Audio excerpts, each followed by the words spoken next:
ഹരേ കൃഷ്ണ. എല്ലാവർക്കും മാധവത്തിലേക്ക് സ്വാഗതം. 2026 ഫെബ്രുവരി മാസം 9. അന്ന് ഫാൽഗുന മാസത്തിലെ കൃഷ്ണപക്ഷ അഷ്ടമിയാണ്. ഫാൽഗുന മാസത്തിലെ കൃഷ്ണപക്ഷ അഷ്ടമി തിഥിയിലാണ് സീതാദേവിയുടെ അവതാരം നടന്നത് എന്നാണ് വിശ്വസിക്കുന്നത്. അതുകൊണ്ട് തന്നെ ഫാൽഗുന മാസത്തിലെ കൃഷ്ണപക്ഷ അഷ്ടമി തിഥിയിൽ ഭാരതീയർ ജാനകി ജയന്തിയായും സീത അഷ്ടമിയായും ആചരിക്കുന്നു. അഷ്ടമി തിഥി ആരംഭിക്കുന്നത് ഫെബ്രുവരി മാസം 9 തീയതി രാവിലെ 5:01 മുതൽ 10 തീയതി രാവിലെ 7:27 വരെയാണ്. അതുകൊണ്ട് തന്നെ ഫെബ്രുവരി മാസം 9 തീയതിയാണ് ജാനകി ജയന്തിയായി ആചരിക്കുന്നത്. ആരാണ് ജാനകി? മിഥിലയിലെ രാജകുമാരിയാണ്. ജനക മഹാരാജാവിൻ്റെ പുത്രിയാണ്. അയോധ്യയിലെ പുത്ര വധുവാണ്. ശ്രീരാമചന്ദ്രന്റെ പ്രിയപ്പെട്ട പത്നിയാണ്. ലക്ഷ്മണകുമാരന്റെ ഏറ്റവും പ്രിയപ്പെട്ട ജ്യേഷ്ഠത്തിയാണ്. ലവകുമാരന്റെയും കുശകുമാരന്റെയും മാതാവാണ്. ലക്ഷ്മി ദേവിയാണ്. ഭൂമി ദേവിയാണ് സീതാദേവി. സീതാദേവിയെ സംബന്ധിച്ചിട്ടുള്ള ധാരാളം കഥകൾ രാമായണത്തിൽ പറഞ്ഞിട്ടുണ്ട്. നമുക്കറിയാം, നമ്മള് മലയാളികൾ പാരായണം ചെയ്യുന്നത് അധ്യാത്മരാമായണമാണ്. തുഞ്ചത്ത് രാമാനുജൻ എഴുത്തച്ഛൻ എഴുതിയ ഒരു കുഞ്ഞു തത്തയെ കൊണ്ട് പോലും ചൊല്ലിക്കുവാൻ അത്രയും പറ്റുന്ന രീതിയിൽ, അത്രയും ലളിതമായ രീതിയിൽ എഴുതിയ വളരെ കുറഞ്ഞ കഥകൾ മാത്രമുള്ള, എന്നാൽ രാമായണത്തിന്റെ എല്ലാ തത്വങ്ങളും ഉൾക്കൊള്ളുന്ന ഒരു കുഞ്ഞു ഗ്രന്ഥമായിട്ടാണ് എഴുത്തച്ഛൻ ഇവിടെ രാമായണം എഴുതിയിരിക്കുന്നത്. എന്നാൽ കമ്പരാമായണത്തിലും വാൽമീകി രാമായണത്തിലും തുളസീദാസ രാമായണത്തിലും കൃത്തിവാസ രാമായണങ്ങളിലുമൊക്കെ തന്നെ അധ്യാത്മരാമായണത്തിൽ ഇല്ലാത്ത ധാരാളം കഥകൾ പറഞ്ഞിട്ടുണ്ട്. അങ്ങനെയുള്ള ഒരു കഥയാണ് ഇന്ന് നമ്മൾ ഇവിടെ പറയുന്നത്. ഹരേ കൃഷ്ണ. ശ്രദ്ധിച്ചു കേട്ടുകൊള്ളുക. രാമന് 7 വയസ്സായി. ആ സമയത്താണ് ജനക മഹാരാജാവിൻ്റെ കൊട്ടാരത്തില് ലക്ഷ്മി ദേവി അവതരിക്കുന്നത്. ഒരു യജ്ഞഭൂമിയിൽ നിന്നാണ് മഹർഷിമാർക്കാണ് സീതാദേവിയെ ലഭിക്കുന്നത്. ആ കുഞ്ഞിനെ അവര് ജനക മഹാരാജാവിനെ ഏൽപ്പിക്കുന്നു. അങ്ങനെ ജനക മഹാരാജാവിൻ്റെ കൊട്ടാരത്തിൽ ലക്ഷ്മി ദേവി വളരുകയാണ്. കുഞ്ഞിനെ കാണുന്ന ആളുകളൊക്കെ ഇത് ലക്ഷ്മിയാണോ, സരസ്വതിയാണോ, അല്ല പാർവതിയാണോ, ഇങ്ങനെയൊക്കെ സംശയിക്കുകയാണ്. അതിസുന്ദരിയാണ്. കുഞ്ഞിനെ കിട്ടിയ സമയത്ത് തന്നെ കുഞ്ഞിൻ്റെ കണ്ണുകളൊക്കെ ഇങ്ങനെ വിടർന്നിരുന്നു. കണ്ണുകൾ എഴുതിയതുപോലെയായിരുന്നു ആ കണ്ണുകൾ കാണപ്പെട്ടത്. എള്ളിൻ പൂവ് പോലെയുള്ള നാസികയായിരുന്നു കുഞ്ഞിനുള്ളത്. കൈകളൊക്കെ അതിസുന്ദരമാണ്. ചന്ദ്രബിംബം പോലെ മനോഹരമായ മുഖമായിരുന്നു ദേവിക്ക്. നല്ല തലമുടി, അരുണവർണം. അതുപോലെ തന്നെ നടത്തമാണെങ്കിലോ ഒരു രാജഹംസം നടക്കുന്നത് പോലെയാണ് വളർന്നു വരുന്തോറും ദേവി ഇങ്ങനെ നടന്നുകൊണ്ടിരുന്നത്. വിരലുകളിലേക്കൊക്കെ നമ്മൾ നോക്കുമ്പോൾ മൈലാഞ്ചി ഇട്ടിരിക്കുകയാണോ എന്ന് തോന്നും. അത്ര സുന്ദരമായിരുന്നു കൈവിരലുകൾ. വർത്തമാനം പറഞ്ഞു തുടങ്ങുന്ന സമയത്ത്, സംസാരിച്ചു തുടങ്ങുന്ന സമയത്ത് വാക്കുകളൊക്കെ ഇങ്ങനെ അമൃത ബിന്ദുക്കളായിരുന്നു. അതിസുന്ദരിയായ ഒരു കൊച്ചു കുഞ്ഞായി ഓരോ രോമകൂപത്തിലും സൗന്ദര്യം തുളുമ്പി നിൽക്കുന്ന ആ മനോഹര രൂപം എല്ലാവരെയും സന്തോഷിപ്പിച്ചുകൊണ്ട് അങ്ങനെ ജനക മഹാരാജാവിൻ്റെ കൊട്ടാരത്തിൽ ഇങ്ങനെ വളരുകയാണ്. കുഞ്ഞ് വളർന്നു വരുന്തോറും ജനക മഹാരാജാവിന് ഒരു ആദിയായി. അതിസുന്ദരിയായ മകളാണ് തൻ്റെ. സൗന്ദര്യം മാത്രമല്ല, സ്വഭാവത്തിൽ ശ്രേഷ്ഠയാണ്. അങ്ങനെയുള്ള കുഞ്ഞിനെ ആർക്കാണ് നൽകുന്നത്? എൻ്റെ മകൾക്ക് യോഗ്യനായ ഒരു വരനെ ഈ പ്രപഞ്ചത്തിൽ എങ്ങും നോക്കിയിട്ട് എനിക്ക് കാണാൻ സാധിക്കുന്നില്ലല്ലോ. ഇങ്ങനെയൊക്കെ ഒരു ചിന്തയായി ജനകന്. അങ്ങനെ ജനകൻ ഒരു ജ്യോതിഷനെ തന്റെ കൊട്ടാരത്തിലേക്ക് വിളിച്ചു വരുത്തുന്നു. സീതയ്ക്കിണങ്ങിയ വരനെ എവിടെ നിന്ന് കണ്ടെത്തുമെന്ന ചോദ്യമൊക്കെ ഈ ജ്യോതിഷനോട് ചോദിക്കുന്നു. ഇതേ സംശയം തന്നെ ആ സമയത്തും സ്വർഗത്തിൽ ദേവന്മാർക്ക് ഉണ്ടാകുന്നു. സീതയെ ആര് വിവാഹം കഴിക്കും? ഇങ്ങനെ ഒരു സംശയം ദേവേന്ദ്രനും കൂട്ടുകാർക്കും ഉണ്ടാകുന്നു. അവര് ബ്രഹ്മാവിന്റെ അടുക്കൽ ചെന്നിട്ട് ഈ കാര്യം ചോദിക്കുന്നു. സീത ദിവസം തോറും വളർന്നു വരികയാണ്, അതിസുന്ദരിയാണ്. എന്നാൽ രാമൻ ചെറുപ്പവുമാണ്. സീതയെ ഇനി മറ്റാർക്കെങ്കിലും കൊടുത്താലോ എന്ന ഒരു ചിന്ത ദേവന്മാർക്കും ഉണ്ടായി. അങ്ങനെ സംഭവിച്ചാൽ അവര് വിചാരിക്കുന്ന കാര്യം നടക്കില്ല. അങ്ങനെ ദേവന്മാർ എല്ലാവരും കൂടി എവിടേക്ക് പോകുന്നു? കൈലാസത്തിലേക്ക് പോകുന്നു.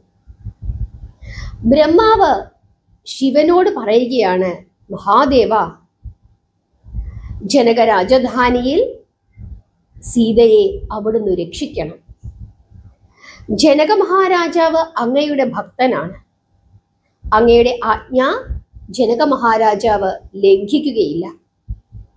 രാമനല്ലാതെ മറ്റാരും ജാനകിയെ വിവാഹം കഴിക്കരുത്. ഇങ്ങനെ ഒരു കാര്യം ബ്രഹ്മാവും മറ്റു ദേവന്മാരും മഹേശ്വരനോട് പറയും. അതിനുശേഷം മഹേശ്വരൻ ആരെ വിളിച്ചു വരുത്തുന്നു? പരശുരാമനെ വിളിച്ച് വരുത്തുന്നു. എന്നിട്ട് എൻ്റെ വില്ലെടുത്ത് ജനക രാജധാനിയിൽ കൊണ്ടുചെന്ന് വെക്കുക.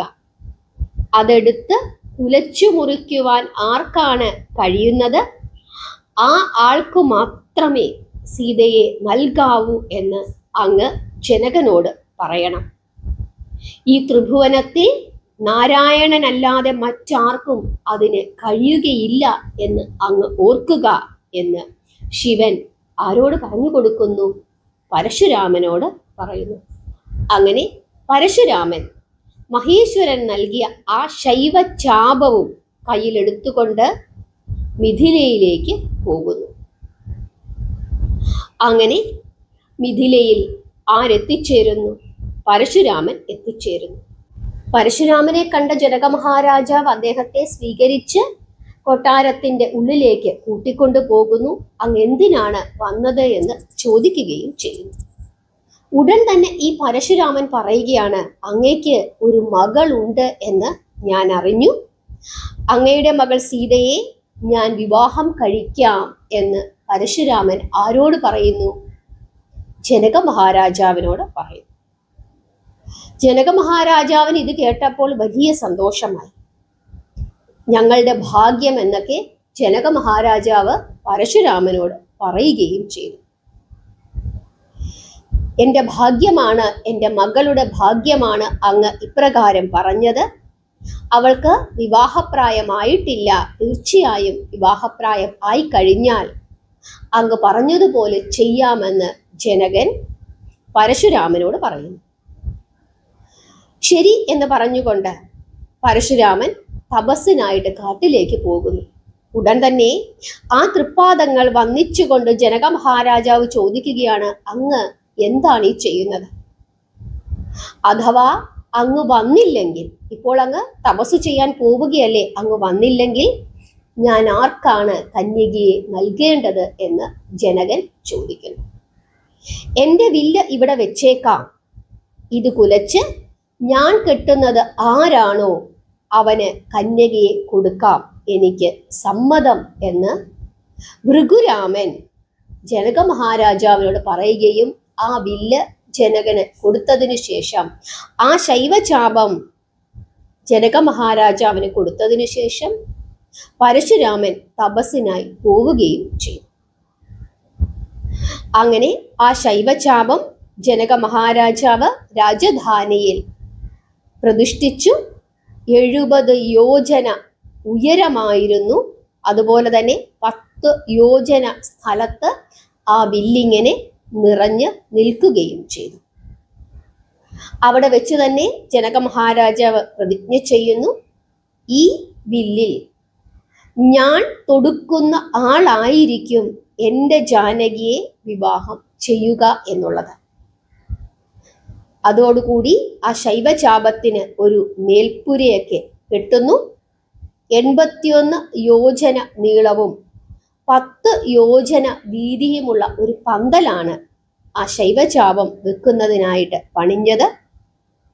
അങ്ങനെ പണിഞ്ഞ ആ കൊട്ടാരത്തിലേക്ക് ആ ശൈവചാപം രാജധാനിയിൽ നിന്ന് എഴുന്നള്ളിച്ച് കൊണ്ടുപോകുന്നു. അങ്ങനെ ആ വില്ലിന്റെ കഥ ലോകമെങ്ങും പരക്കുന്നു. വില്ലിന്റെ കഥ കേട്ട് രാജാക്കന്മാർ ഓരോരുത്തരായി എത്തിച്ചേരുന്നു. എല്ലാവരും പരാജയപ്പെടുകയാണ് ചെയ്തത്. പിന്നീട് ശ്രീരാമചന്ദ്രൻ ആ വില്ലിൽ, ആ ശൈവചാപത്തിൽ ഞാൻ കെട്ടുകയും ആ ശൈവചാപം ഒടിയുകയും ശ്രീരാമചന്ദ്രന് ജനക മഹാരാജാവ് സീതാദേവിയെ വിവാഹം ചെയ്ത് കൊടുക്കുകയും ചെയ്തു.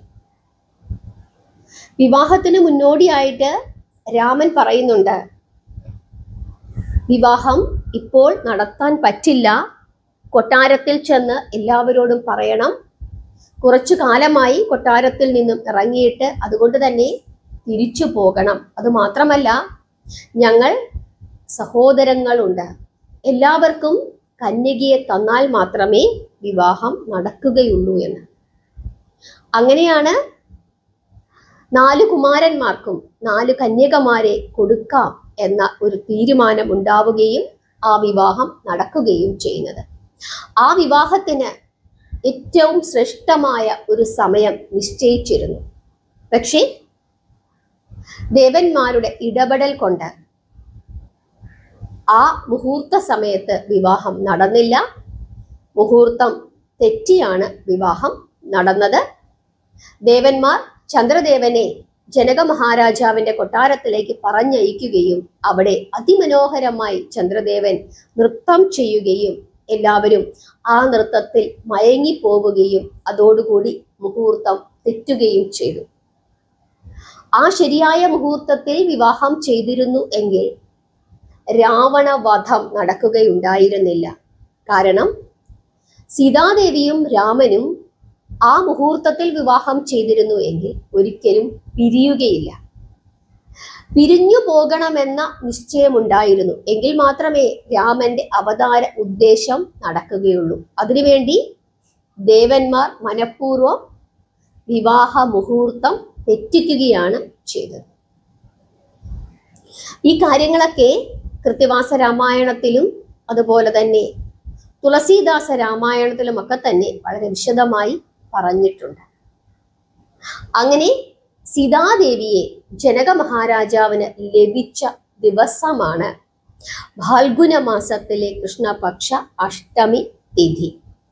ഭാരതീയർ അന്നേ ദിവസം ജാനകി ജയന്തിയായും സീത അഷ്ടമിയായും ആചരിക്കുന്നു. അന്നേ ദിവസം നമുക്കെല്ലാവർക്കും സീതാദേവിയെ പ്രാർത്ഥിക്കാം, മഹാലക്ഷ്മിയെ പ്രാർത്ഥിക്കാം, ശ്രീരാമചന്ദ്രനെ പ്രാർത്ഥിക്കാം. സ്വസ്ഥവും സമാധാനവുമായൊരു ജീവിതത്തിന് സീതാദേവിയോടൊപ്പം ശ്രീരാമചന്ദ്രനെ പ്രാർത്ഥിക്കുന്നത് അതിശ്രേഷ്ഠമാണ് എന്നാണ് വിശ്വസിക്കുന്നത്. എല്ലാ സൗഖ്യത്തോടും കൂടി ജീവിക്കുന്നതിന്, അതായത് കുടുംബപരമായ സൗഖ്യം, ധനപരമായ സൗഖ്യം, ആരോഗ്യപരമായ സൗഖ്യം, അങ്ങനെയുള്ള എല്ലാ സൗഖ്യത്തോടും കൂടി ജീവിക്കുന്നതിന് അന്നേ ദിവസം നമുക്ക് എല്ലാവർക്കും സീതാദേവിയെ ഓർക്കാം, ശ്രീരാമചന്ദ്രനെ ഓർക്കാം, രാമായണം എന്ന നമ്മുടെ ഏറ്റവും ശ്രേഷ്ഠമായ നമ്മുടെ ആ ഒരു ഇതിഹാസത്തെ ഓർക്കാം. ആ ഒരു ഇതിഹാസം നമുക്ക് രചിച്ചു തന്ന ആദികവിയായ വാൽമീകിയെ ഓർക്കാം. 9-ാം തീയതി ഞാൻ നിങ്ങൾക്ക് വാൽമീകി എന്ന രത്നാകരന്റെ ഒരു കഥ ഞാൻ നിങ്ങൾക്ക് പറഞ്ഞു തരാം. എല്ലാവരും ആ ദിവസത്തിനായി കാത്തിരിക്കുക. അതുപോലെ പറ്റുന്നെങ്കിൽ സീതാദേവിയുടെ മറ്റ് 1-2 കഥകൾ കൂടി ഞാൻ നിങ്ങൾക്ക് പറഞ്ഞു തരാം. കഥകൾ കേൾക്കാനും നാമം ജപിക്കാനും ഇഷ്ടമുള്ള എല്ലാവരും ആ ദിവസത്തിനായി കാത്തിരിക്കുക, നാമം ജപിക്കുക, പ്രാർത്ഥിക്കുക. ഹരേ കൃഷ്ണ.